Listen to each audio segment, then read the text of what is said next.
Alors aujourd'hui, face à la crise systémique à laquelle font face les peuples sur tous les continents, on assiste à un phénomène d'agriculture urbaine de plus en plus fort qui se déroule dans des contextes absolument différents.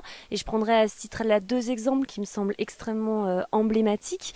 Le premier, c'est celui des habitants de Détroit. Détroit, ville du Michigan aux États-Unis, ville du capitalisme industriel, ville des Big Three, donc General Motors, Chrysler, Ford.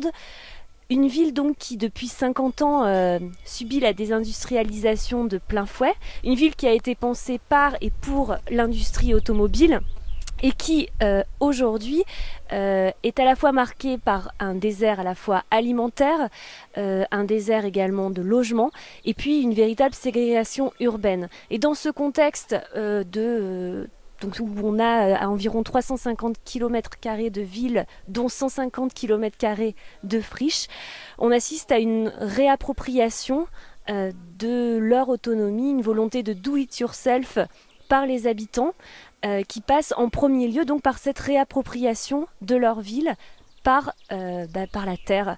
Et en fait, actuellement, on a un véritable mouvement donc d'agriculture urbaine qui se dessine dans cette ville-là, absolument impressionnant. Quand on se balade dans les quartiers de Détroit, on a de l'agriculture urbaine dans tous les coins, avec des profils extrêmement différents, qui vont des communautés noires qui essayent de recréer du lien social et d'endiguer en fait à la fois les différents trafics de drogue,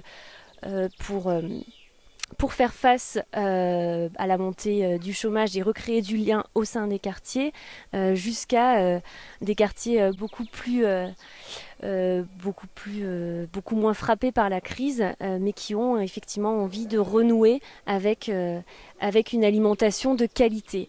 Donc voilà, on a des cas comme ça effectivement aux États-Unis qui sont assez emblématiques, qui se répandent de plus en plus. Et une autre ville aussi qui est Rosario en Argentine, une ville située à 100 km à peu près au nord de Buenos Aires, et où là on a également un phénomène qui s'amorce depuis 10 ans suite à la crise argentine de 2001.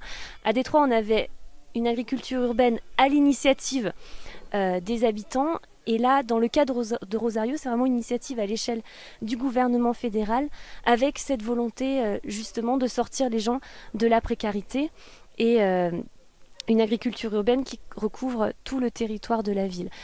Et en ce sens-là, effectivement, l'agriculture urbaine se révèle comme un véritable vecteur d'émancipation sociale qui traverse tout le continent américain et qui gagne progressivement l'Europe également.